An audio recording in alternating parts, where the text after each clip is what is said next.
Oí a mi padre subir las escaleras y metí el diario debajo de la almohada. Agarré otro libro de historia. En cuanto hice el cambio, sentí una terrible culpa. Mi padre tenía tanta confianza en mí. Engañarlo de nuevo, incluso con algo que la mayoría de la gente consideraría muy insignificante. Me dio un vuelco. ¿Cómo engañar a la gente a quienes más amas o se supone que debes amar? Me pregunté.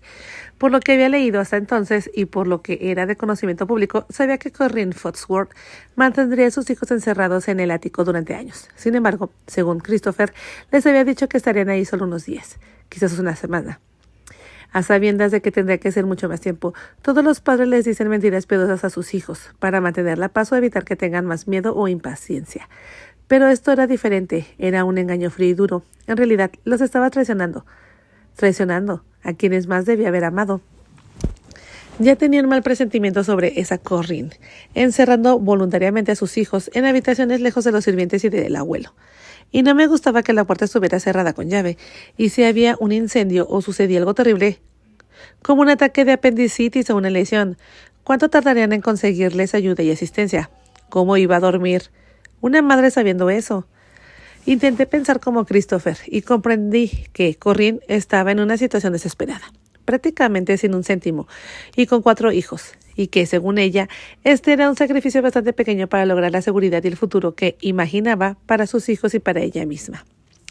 Me dije a mí misma que debía recordar que una vez disfrutó de ese estilo de vida opulento, viviendo en esa gran mansión con sus hermanos, con hermosos jardines y el lago. ¿Quién podría culparla por soñar con ser rescatada?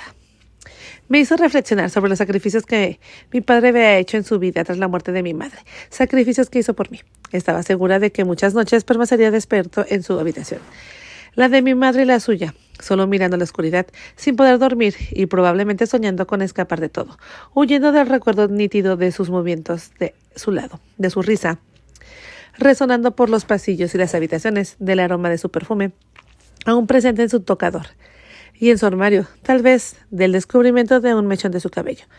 Tras su fallecimiento, cada recuerdo era como un rasguño en una costra, como una herida.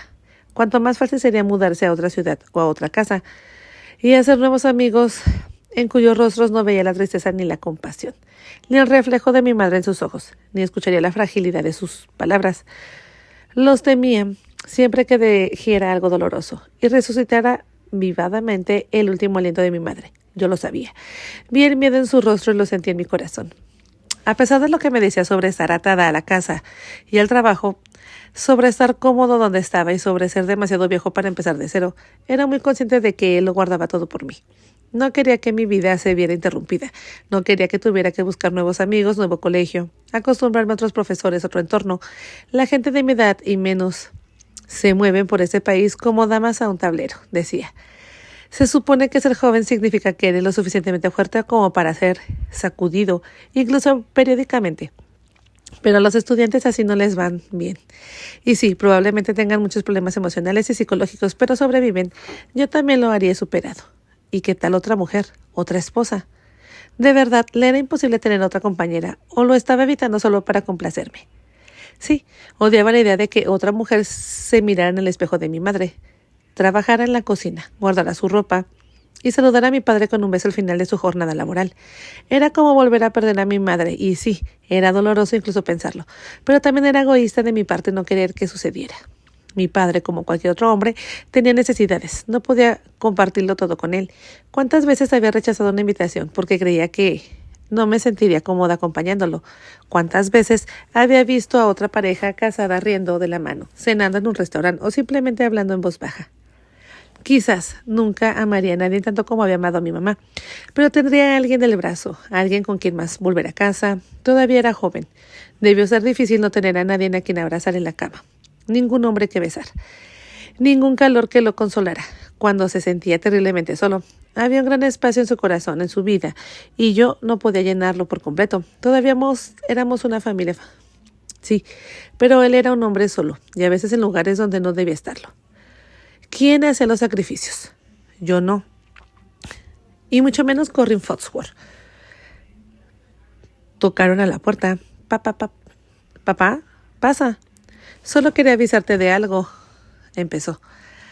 Herr Crowell me acaba de decir que el Charlottesville Cat's Hold ese semanario va a publicar un artículo principal sobre la historia de Foxworth. Debido a la venta de la propiedad, seguro que van a sacar a la luz ese horror legendario. Herb conoce al editor y se va a emocionar que a través de tu madre somos los únicos parientes vivos de esos Foxworths en Charlottesville. No debes hablar de eso con nadie de ese periódico, añadió, con la severidad que nunca me había dirigido. De todas formas, no sé mucho de ese tema, le dije. Me miró fijamente en esa forma, con esos ojos marrones que se volvían casi naranja oscuro al enfocarlos con tanta intensidad. Pero si estás leyendo ese diario, dijo. ¿Qué diario? Sonreí, y él asintió. Mejor que sigas así, Christine. Sé que los descendientes de personas que cometieron actos horrendos están marcados. Son de mala sangre, sin importar lo que hagan o quién se conviertan. Es como andar con fantasmas aferrados a los hombros. ¿Entiendes? Lo que dijo me hizo estremecerme. A veces sentía que llevaba fantasmas. Ya probé ese pan duro, papá, dije. Era una de sus expresiones. Asintió. Pude ver un estivo de lágrimas en sus ojos. Lo entiendo, de acuerdo. Voy a demoler ese lugar como tu madre fregó el piso de la cocina. Juro, y se fue, cerrando la puerta suavemente. Dejé el libro de historias y pensé, quizás tenía razón. Quizás debería tirar ese diario a la basura y olvidarme de Foxworth y de esos pobres niños Dolanger. ¿De qué me serviría leerlo? No podía salvarlos del destino que ya les pasó. Era demasiado tarde.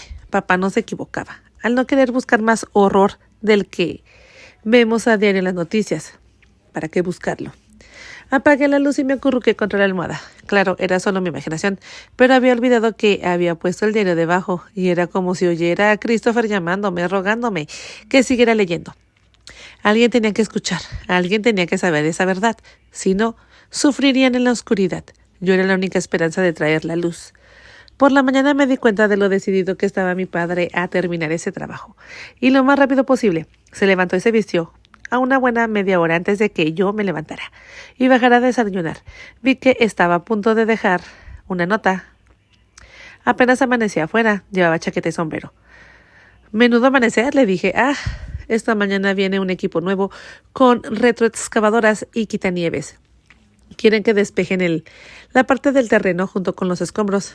El nuevo dueño ya habla de una piscina y una caseta para la piscina y no sé qué más cosas, canchas de tenis.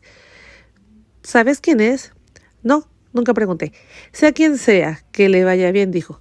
Te pongo tu cereal favorito y el pan estará listo para tostar. ¿De verdad? ¿Vienes después de la escuela? Ese es el plan, papá. De acuerdo, hablaremos en la cena entonces. Parece que esta noche vamos a Charlie's Dinner. De acuerdo, papá. Ten cuidado, advirtió. Nunca se despedía, siempre era ten cuidado. Un beso rápido en la mejilla lo despidió, por la forma en que erguía los hombros y reflexionaba los brazos. Parecía que iba a la batalla, quizás en su mente lo era. Desayuné, y luego subí hacia la cama sacando el diario debajo de la almohada. Miré el reloj, iba un poco adelantado. No lo hagas, me dije en voz alta. Ni se te ocurra abrirlo. Pero no escuché. Lo abrí.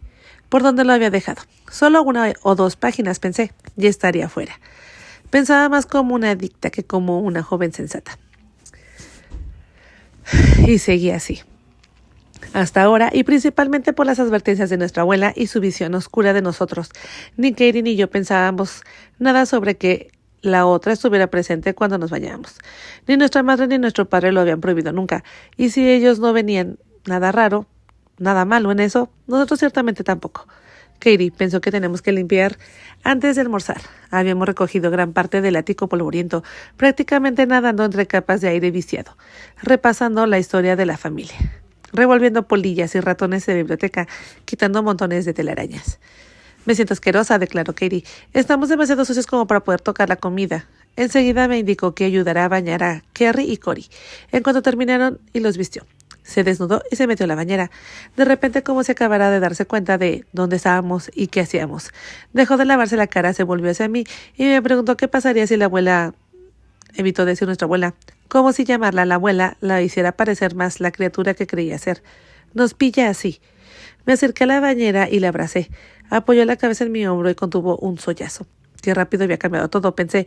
Haría todo lo posible por ocultárselo a ella y a los gemelos, pero esto sí que se sentía como estar en un calabozo, por muy poco que lo tratara. La abuela Foxworth no podía parecerse más a una matrona de prisión sadical y cruel. Olvídate de lo que ella diga, Katie, le dije. Vamos a ser muy ricos, piensa en eso, en todo lo que tendremos y podremos hacer. Sabía que soñaba con ser una bailarina famosa. Había buscado información sobre las mejores escuelas de danza cuando mamá y papá mencionaron esa posibilidad para ella. Y aunque eran muy caras, se las volvió a describir, mientras despotricaba, sin parar sobre las cosas que todos tendríamos. Empecé a lavarle la espalda como solía hacer, como le lavaba la espalda a mamá. De vez en cuando, si pudiera caminar con los zapatos de nuestra madre, lo haría. A pesar de lo insignificantes que hacía sonar las advertencias e insinuaciones de nuestra abuela, no pude negar que había infundido nuevas ideas en mi mente masculina. Había contemplado el cuerpo desnudo de Katie, con frecuencia, durante nuestra infancia, pero siempre lo vi como lo haría un estudiante de anatomía humana. Era mi propio espécimen femenino, madurante ante mis ojos y confirmando todo lo que había leído y estudiado sobre el nacimiento del Setspip. Sus pechos ya eran pequeños capullos coronados y el inicio de su pip me indicaba que manchaba el ritmo de sus hormonas. En cuanto sentí una punzada en mi interior, solté la toallita y me aparté de la bañera. Lo que me impactó fue la fuerza y la velocidad con la que mi propia conciencia Setspip emergió del orgullo del bolso donde normalmente dormía. Lo reprimía, pero nunca lo trataba, como a un invitado indeseado. Cuando las chicas que conocía coqueteaban conmigo o mostraban demasiado sus cuerpos, quizás rozándoles a propósito contra mí para captar la atención, algo que Mindy Thompson solía hacer siempre que estábamos en la fila del almuerzo o saliendo de clases. Esto era diferente. Era mi hermana Katie. Quizás pensé, nuestra abuela tenía razón. Katie me miró sorprendida. Se están poniendo inquietos otra vez. Mejor adelanto las cosas, distráelos, le dije, cuando en realidad quería decir distraerme yo. Asentí y salió de la bañera. Pensé que me pediría que le limpiara la espalda, pero no lo hizo. Centré toda la atención en los gemelos. Comimos, pero casi en cuanto terminó, volvieron a quejarse. Fui corriendo al ático y encontré libros para leerles. Sacamos un juego de damas chinas que Katie y para mí atiborramos cada minuto, cada segundo con algo para que no lloraran ni se quejaran de estar encerrados en casa. Por fin se durmieron y echaron la siesta. Katie y yo también nos quedamos dormidos. El día amainó, y antes de que nos diéramos cuenta, estábamos todos cenando. Los gemelos estaban agotados de sus quejas sin parar. Iba a ser fácil acostarlos. Ahora era Katie la que parecía que se iba a poner histérica en cualquier momento. No dejaba de mirar la puerta cerrada, las ventanas. ¿Y a mí? ¿Qué? ¿Cómo iba a querer dejarlos así? Y si hay un incendio, tendríamos que atar sábanas y formar una escalera de incendios. O algo así. Genial, le dije, y se alegró. Es bueno que pienses con anticipación. La mayoría de las chicas de tu edad no tienen ninguna prevención. Sonrió radiante. Sí, a los dos se nos ocurre cosas sensatas como esa. Lo superaremos, muñeca Katie. El miedo desapareció de su rostro. Años atrás, el mejor amigo de nuestro padre, Jim Johnson, nos llamaba los muñecos Dresden. Porque todos éramos rubios y de tez clara, parecíamos más bien personas de porcelana elegante. El nombre se nos quedó e incluso los vecinos empezaron a referirse a nosotros como los muñecos Dresden. Sabía que a Katie le gustaba que la consideraran alguien especial, aunque a mí no me gustaba que me llamaran muñeco de ninguna manera.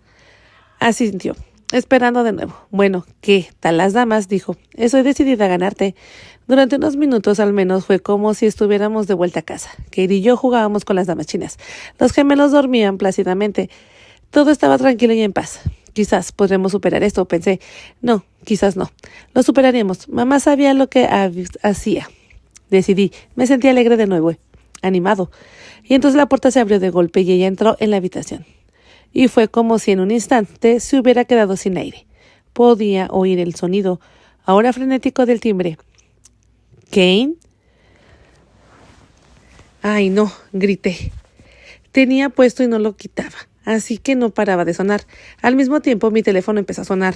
Oh, no. Había perdido la noción del tiempo. Podría llegar tan tarde a la escuela otra vez.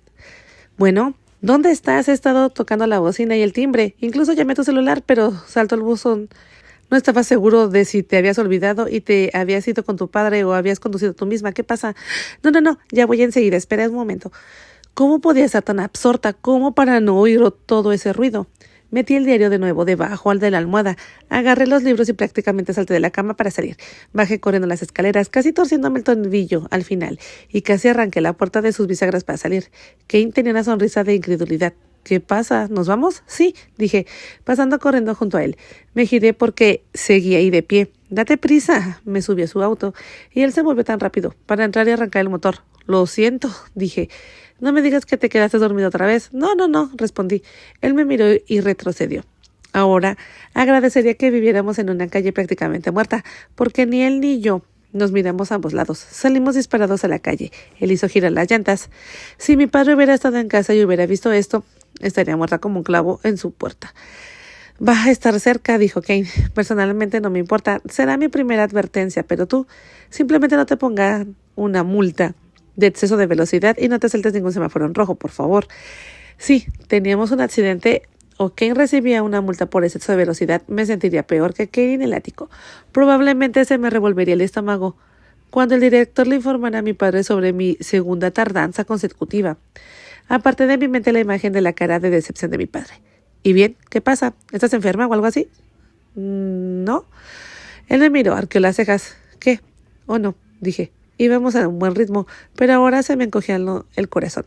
Hubo uno de esos accidentes leves justo en la carretera, donde teníamos que desviarnos para llegar a la escuela. El tráfico estaba congestionado. Sabía que había una forma de evitarlo, pero nos llevaría unos buenos 5 minutos más. Y solo eso con suerte. Probablemente otros ya estarían haciendo lo mismo. Empecé a indicarle por dónde podría girar.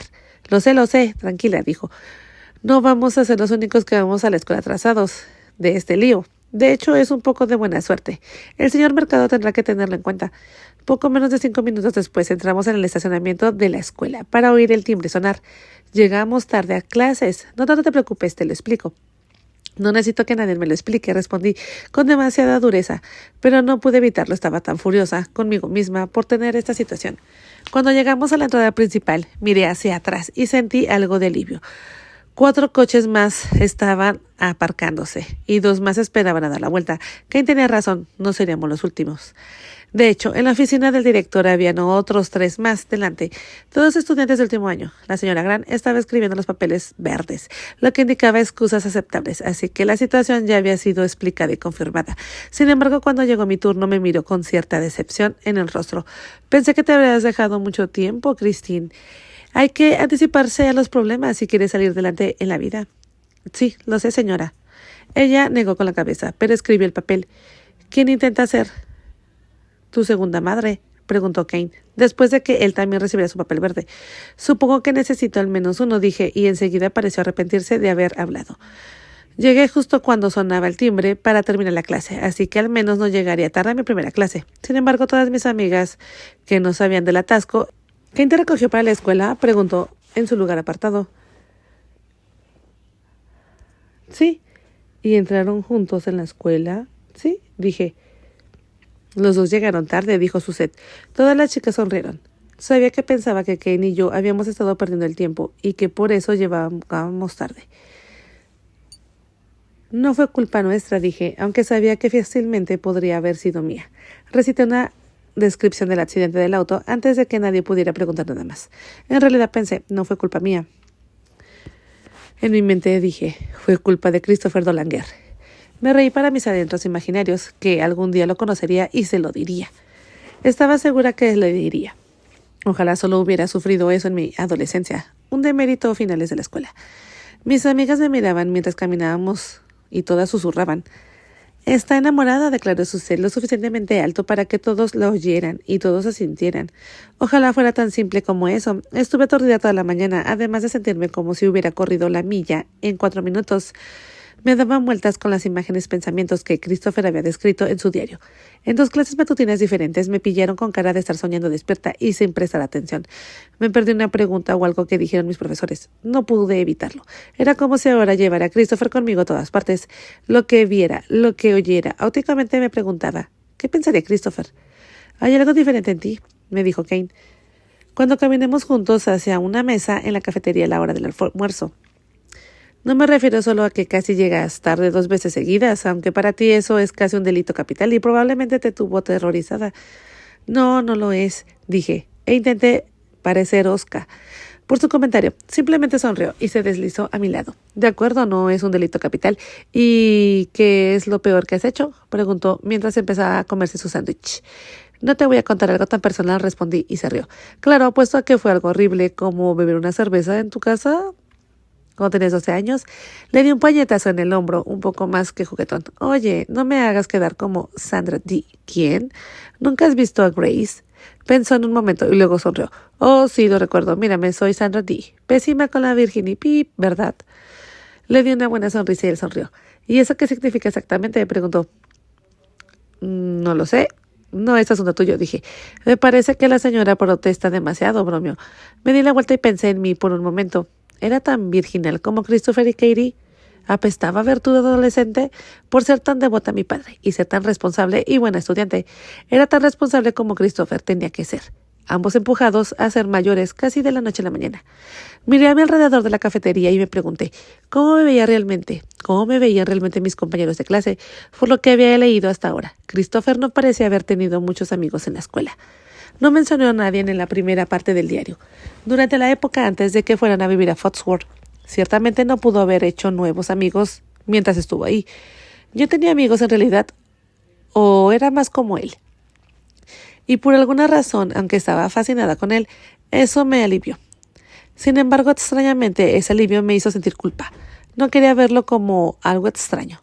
Los sentimientos y revelaciones sobre sí mismo que había leído seguramente eran normales. Un día se dio cuenta de que su hermana se estaba convirtiendo en mujer. Desafortunadamente, estaba sucediendo en circunstancias extrañas. Pero imaginé que cualquier chico habría tenido reacciones similares al encontrarse en la misma situación, viendo el cuerpo de su hermana menor desarrollándose. Miré a Kane. Tenía una hermana mayor, que estaba en la universidad. En todo caso, los papeles podrían haberse invertido. Ciertamente no iba a preguntarle cuándo su hermana se dio cuenta por primera vez de que él ya era un hombre. ¿Cuándo se dio cuenta él? Me pregunté, reaccionando a los chicos a esa manera diferente. Tal vez era demasiado enclaustrada, demasiado ingenua e ignorante de cosas. Miré sentimientos que debía saber que significaban más de lo que pensaba. El diario, pensé. El bendito diario de Christopher podría ser más una lección sobre para mí y cualquier otra cosa. El resto del día transcurrió tranquilamente. Me obligué a estar más alerta y a no olvidarme de lo que me decían los demás. Saqué una nota excelente en el examen de matemáticas y por su reacción a la nota supe que Teresa Flowan no lo había hecho también. Charlé un poco con mis amigas. Me sorprendió que Kane no lo hubiera contado a nadie que íbamos a Foxworth después de clases. Esperaba que Lana Suzette me preguntara. Sabían que me iba con él, porque me había traído, pero al parecer ambas asumieron que lo llevaría a mi casa o iríamos a algún lado. Lo habíamos planeado todo. Recibí las típicas advertencias tontas como no hagas nada que yo no haría, lo que significa que puedes hacerle todo. Por más de la razón, me alegraba pasar más tiempo a solas con Kane. Nos conocíamos desde hace años, pero no fue hasta este año que miró y mostró interés romántico conmigo.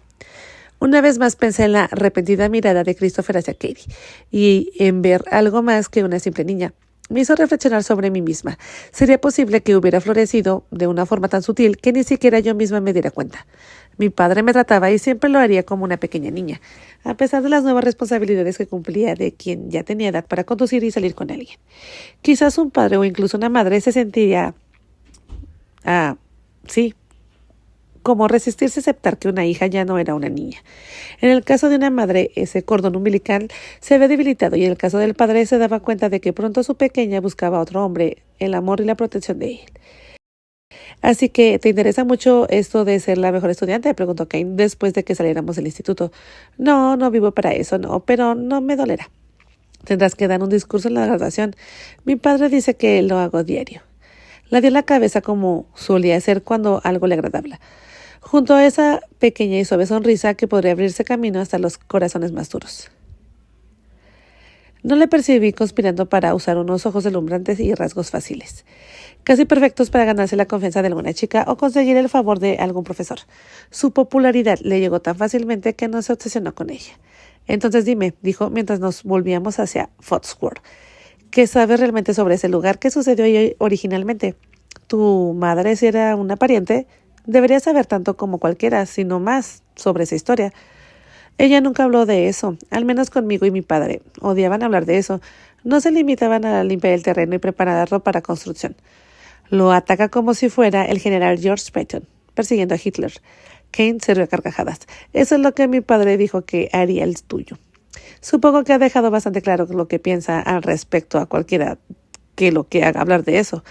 Mi padre no tiene miedo de expresar su opinión sobre nada, le dije. No solo sobre Foxworth. Así que debería tener cuidado con él, me dijo, ¿verdad? Bueno, yo tampoco tengo miedo de expresar mi opinión. Negó con la cabeza. ¿Dónde has estado toda mi vida, Christine Masterwood? Oh, en la habitación de enfrente, en la de atrás o en la de adelante. Seguimos conduciendo, su sonrisa se hacía más profunda, sus ojos se exorbitaban, como un bombabín, cantando un vino preciado. Sentí que me sonrojaba. ¿A dónde me llevaría este viaje? Tal vez debería llevar mi propio diario, pensé. Y entonces sentí que mi cuerpo se tensaba, mucho más que antes. Cuando mi padre y yo nos acercamos a las ruinas de Foxworth Hall, el diario de Christopher me había sumergido en él de una forma que jamás imaginé. Por unos instantes, al acercarnos, no vi las ruinas de un gran incendio. Vi la mansión en lo alto, las ventanas tenuamente iluminadas, y en lo alto a dos niños pequeños que Ricory, sostenidos por sus hermanos para que contemplaran un poco de luz. Era como ir a un lugar prohibido, a un lugar que había pasado una masacre o una prisión, y aún poder oír los gritos y alaridos. Durante todo el tiempo que llevaban allí, alguien se había de haber acercado en un auto y los había visto en una ventana. ¿Y solo lo hicieron? ¿Lo habían ocultado? ¿O porque todos sabían que los Foxworth no invitaban a cualquiera a su mansión? Y desde luego no pasaban tiempo en la ciudad hablando con la gente a menos que fuera estrictamente de negocios. Dudaba que Olivia Foxworth tuviera amigos de su edad, cuando los niños estuvieron encerrados en la pequeña habitación en el ático. Nos detuvimos junto a la camioneta de mi padre y salimos. Tenía toda la maquinaria, todo ahí. La zona alrededor de los escombros había sido despejada, y buena parte de las tablas carbonizadas, las tuberías, los accesorios rotos y demás contenido estaban apilados en 3 grandes camiones para ser retirados. 2 grandes desbrozadoras estaban despejando la propiedad del sur, y 2 hombres inspeccionaban la propiedad en el extremo este. «Diría que tu padre está decidido a acabar con esto muy rápido», comentó Kane. «Está borrando todo rastro de evidencia de todo este tipo de clan». Papá hizo una pausa y levantó la vista del portapapeles cuando Todd Whitstone asintió en esta dirección. Saludé con la mano y me indicó cómo debíamos acercarnos con seguridad. «Hola, señor Masterwood», dijo Kane rápidamente. «Esto sí que es el trabajo». «Hay mucho que hacer. Era un lugar enorme y había mucha destrucción», dijo mi padre. Me miró como si quisiera estudiar mi reacción a todo esto, esperando mi comentario. Pensé en mostrarle el lago a Kane, dije, ignorando todo lo demás. «Bien, ustedes dos tengan mucho cuidado. Hay tablas con clavos que sobresalen por todas partes. Parece que fue más como una explosión de otro incendio», dijo Kane. «Sí, un incendio es una explosión», le dijo Todd. Kane le dio su encogimiento de hombros habitual. «No hemos encontrado nada más de valor, Christine», me dijo Todd. Mi padre se giró hacia él y él apartó la mirada rápidamente. «Nos vemos en un rato», dije y comencé a caminar. Kane lo siguió, pero me volvió a mirar a mi padre y a Todd. «¿De qué se trata eso? ¿Qué fue lo que encontraron que vale la pena?» «Nada, en realidad», dije. «Todd espera encontrar un tesoro enterrado, cosas así». Kane asintió, pero sus ojos estaban llenos de nueva curiosidad. Me pregunté por qué mi padre no le había dicho a Todd que no mencionara lo de la caja de metal. Ahora tenía que mentir para evitar, y poder ver que Kane ya había descubierto cómo saber cuándo estaba evitando decirle algo. Tenía una de esas caras que harían el trabajo de un detective pan comido. Caminé más rápido. «Ese lugar debe haber sido algo especial», dijo Kane, alcanzándome. «Tantas propiedades y un lago. Bastante que era gente muy rica». «Supuestamente», dije. «Uno pensaría que habría tenido vidas felices». Hice una pausa y me volví hacia él. Sabía, como todos los demás, que la familia de Kane era una de las más ricas de Charlottesville. «¿Eso es lo que hace feliz a tu familia? ¿El dinero?» Él se rió. «Según mi padre, no. No deja de decirnos que no está hecho de dinero, pero lo queremos de todos modos». «Obviamente, esta gente era miserable aquí», dije, y seguí caminando. «Entonces, ¿por qué esa mujer trajo a sus hijos aquí y los mantuvo en una pequeña habitación, en un ático, durante años?» «No lo sé, tal vez estaba en bancarrota, su esposo fue asesinado, no tenían seguro de vida y estaban endeudados cuando él vivía». «Así que sabes más sobre todo eso de lo que admites», me dijo. «Eso es todo lo que yo sé», dije. «Casi todo el mundo sabe eso», añadí, y seguí adelante con los brazos cruzados sobre el pecho. Cuando llegamos al lago me detuve y él se acercó a mí. «Pareces molesta. Tal vez venir aquí no fue tan buena idea. Este lugar está maldito». «Tal vez sí», dije, y me senté en una gran roca para mirar el agua.